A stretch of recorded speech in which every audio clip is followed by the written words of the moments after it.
Let's recap what we've already learned about double entry and accounts. We know that every transaction has two sides, a debit and a credit, and that they must always balance.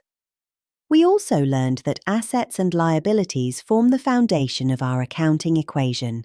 Assets minus liabilities equals capital. This shows what the business owns versus what it owes, and the difference represents the owner's share, the capital.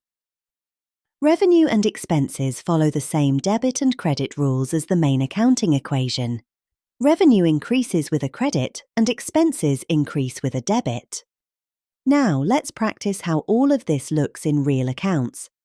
We'll post the transactions into T accounts and then bring them together in a trial balance to check that everything adds up. Imagine we're looking at a few real documents, an invoice, a supplier bills, and some bank transactions. These are everyday business events. Our job is to turn them into accounting entries. The plan is, first, we'll take each transaction and decide which accounts it affects. Second, we'll record it into our T accounts. Third, we'll total everything up and check that our trial balance still balances. Basically, we're turning business paperwork into balanced numbers. Our first transaction, the owner puts £10,000 cash into the business. Which two accounts are involved? Bank and owner's capital. Let's post that in our T accounts. The bank increases, so we debit bank. Capital increases, so we credit capital. Next, the business takes out a £50,000 loan from the bank. That increases our bank, so debit bank. This increases our loan, which is liability account, credit loan. Then we buy computers for £9,600, including £1,600 VAT. So, debit computers £8,000, asset account. Debit VAT on purchases £1,600. And credit bank £9,600, asset account. We paid for our office supplies £500, so our double entry will be debit office supplies £500 because our expense increased, and credit bank £500 because our cash decreased. Office supplies is an expense, and expenses always increase on the debit side. The bank account is an asset, and assets decrease on the credit side when we spend money. Now, let's look at another transaction. The business received £2,000 for services we've provided, and the money went straight into the bank account. The bank account is an asset, and assets increase on the debit side when money comes in. The service revenue account represents our revenue, and revenue increases on the credit side. Debit bank £2,000 because cash in the bank increased, and credit revenue account £2,000 because our revenue increased.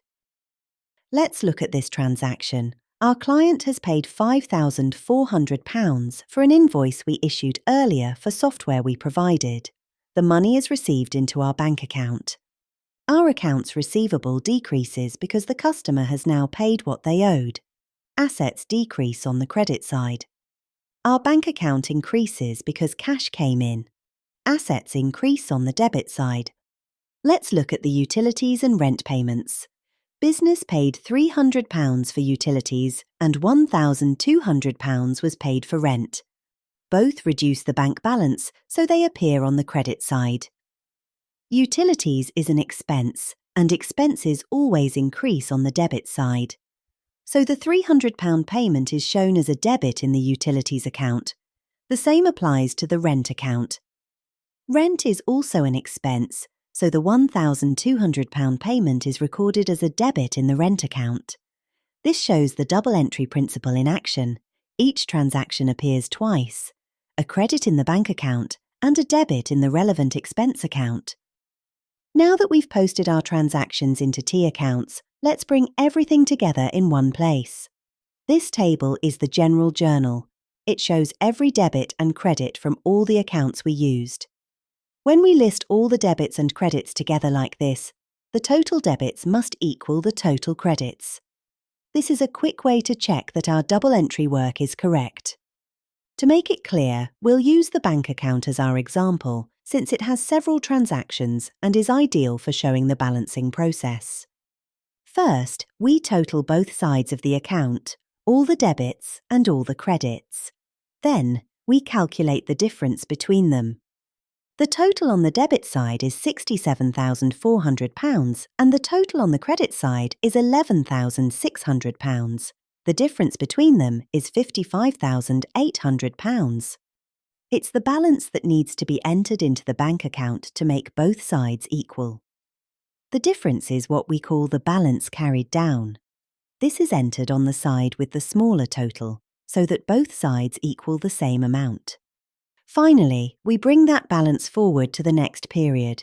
This is the balance brought down. It appears on the opposite side to where the balance carried down was entered. If the balance brought down appears on the debit side, it means the account has a debit balance. In this case, the business has money in the bank. If it appears on the credit side, it would mean the account is overdrawn. Balancing accounts manually helps us check the accuracy of our entries before moving on to the trial balance, which summarises all our accounts at period end. Now that we've balanced the accounts, we can take the closing balances and record them in a trial balance.